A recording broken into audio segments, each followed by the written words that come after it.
Police છે તે ઉમેદવારોને આ થાણામાં બોલાવી રહી છે, તેમને વગર અરજીએ બેસાડી તેમને માનસિક ટોર્ચર કરી રહી છે, આવા આરોપ કોંગ્રેસ લગાવી રહી છે। પોલીસના બેફામ દુરુપયોગના મામલે પણ જે પ્રકારે સ્થાનિક સ્વરાજની ચૂંટણીમાં ચિત્રો સામે આવ્યા છે અને વધુ એક ચિત્ર સામે આવ્યું છે ચૂંટણી આયોગના એક નિર્ણયથી, અને તેમાં કોંગ્રેસે સવાલો ઊભા કર્યા છે। જે પ્રકારે આ પરિપત્રમાં ઉલ્લેખ કર્યો છે, ગુંડાઓ હવે આ મત એજન્ટ કે પછી બૂથ પર બેસી શકશે, તેને લઈને વૈષ્ણવજન તો તેને કહીએ જે પીડ પરાઈ જાનાને રે।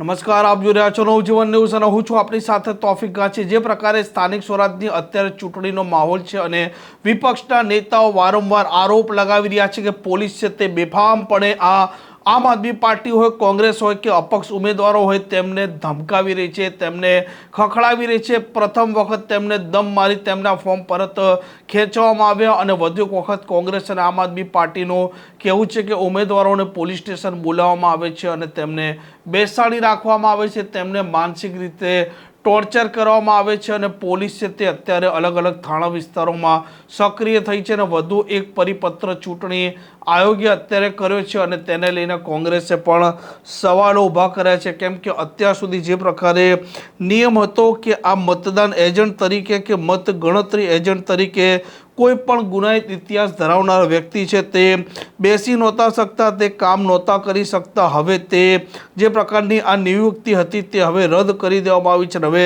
કોંગ્રેસનું કહેવું છે કે હવે ચૂંટણીમાં મતદાન એજન્ટ તરીકે કે મત ગણતરી એજન્ટ તરીકે હવે શું ગુંડા તત્વોને છૂટ આપી દેવામાં આવી છે।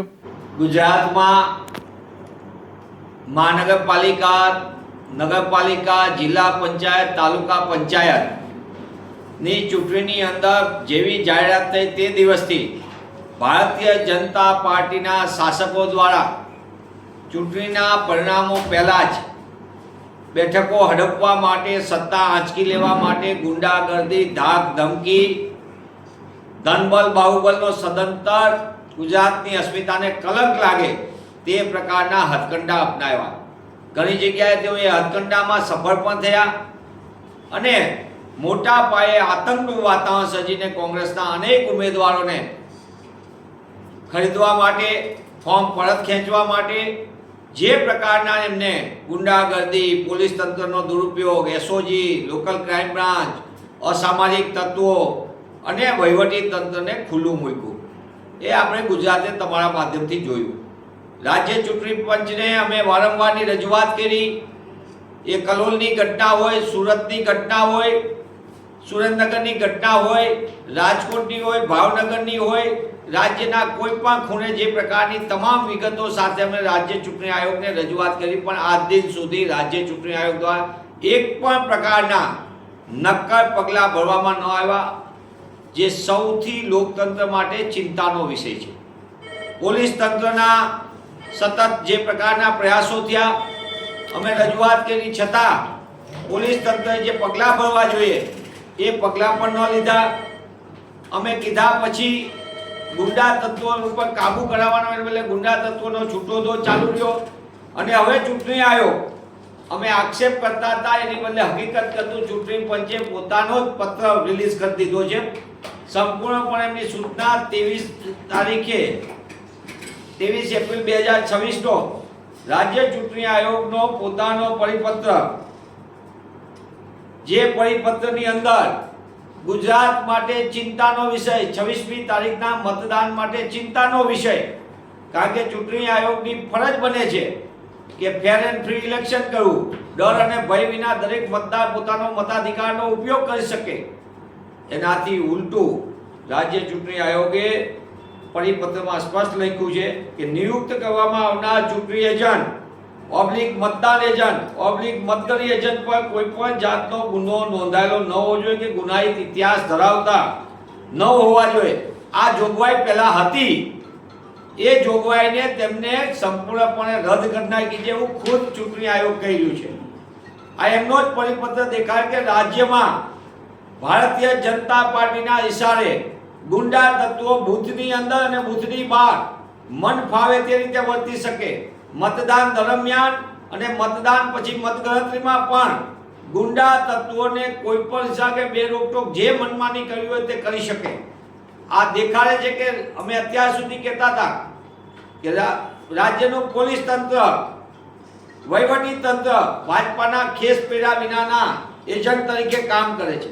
હવે તો રાજ્ય ચૂંટણી આયોગે પોતાના જ નિયમોનું સંપૂર્ણપણે આ પરિપત્રથી અમારી વાતને સંપૂર્ણ સમર્થન કરીને તેઓ પણ સરકારના ઇશારે ભાજપ સરકારને સત્તા હડપવા માટે જે રીતની મનમાની કરવા દેવાના પરિપત્રથી આદેશ આપી શકે, મદદ કરતા બની શકે એવો આ પરિપત્ર છે. ત્યારે હું આપના માધ્યમથી માંગ કરું છું, રાજ્ય ચૂંટણી આયોગને પણ પ્રશ્ન પૂછવા માંગુ છું કે રાજ્યની અંદર ગુંડા તત્વોને, અસામાજિક તત્વોને અને ચૂંટણી દરમિયાન મતદાતાઓ પર ડર ભયનો માહોલ ફેલાવનાર તત્વોને શું તમે બે રોકટોક છૂટછાટ આપવા માંગો છો? રાજ્ય ચૂંટણી આયોગ શું બંધારણ ફરજમાંથી ભાગી રહ્યું છે? રાજ્ય ચૂંટણી આયોગ ભારતીય જનતા પાર્ટીના ભ્રષ્ટ શાસકોના ઇશારે એજન્ટ તરીકે કામગીરી કરવા માટે પ્રતિબદ્ધતા જાહેર કરે છે. આ તમામ મુદ્દાનો રાજ્ય ચૂંટણી આયોગે એની બંધારણ ફરજ જો નીતિમત્તાથી નિભાવવા માંગતા હોય, જેની ફરજ છે, તો એમને તાત્કાલિકપણે રાજ્યના ગુજરાત અને ગુજરાતીના મતદાતાઓને તાત્કાલિકપણે એમને આ બાબતની રાજ્યવ્યાપી જાણ કરવી જોઈએ.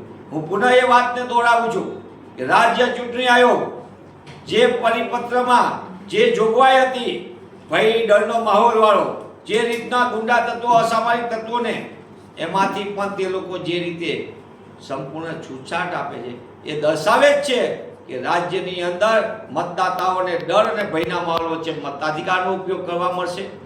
રાજ્ય ચૂંટણી આયોગ પોતે ભાજપા સરકારને મદદ કરતા હોય તેવું મશીનરી બનવા જઈ રહ્યું છે. પણ મને ગુજરાત અને ગુજરાતીઓના અડીખમ યોદ્ધાઓની જેમ કોંગ્રેસના કાર્યકર્તાઓ અને મતદાતાઓ એમને ગાંધી સરદારના ગુજરાતમાં પરિવર્તન માટે મતદાન કરવા જ્યારે મન મક્કમ બનાવ્યું, ત્યારે ભારતીય જનતા પાર્ટીના ઇશારે ધનબળ, બાહુબળ, પોલીસ તંત્ર, વહીવટી તંત્ર અને છેવટે રાજ્ય ચૂંટણી આયોગ પણ ગમે તેવા હટકંડા અપનાવે પણ ગુજરાતમાં પરિવર્તન નિશ્ચિત છે. આમ જે પ્રકારે અત્યારે મામલો ગરમાઈ રહ્યો છે અને જે પ્રકારની આ પરિસ્થિતિ છે તેને લઈને અત્યારે પોલીસ છે તે કઠેડામાં ઊભી છે, કેમ કે પોલીસ જે પ્રકારે આ વિપક્ષના ઉમેદવારોને દમ મારી રહી છે તેને લઈને હવે આમ આદમી પાર્ટી અને કોંગ્રેસ પણ લડી લેવાના મૂડમાં છે. આ પ્રકારના સમાચાર માટે નવજીવન ન્યૂઝ ચેનલ સાથે જોડાયેલા રહો. નમસ્કાર.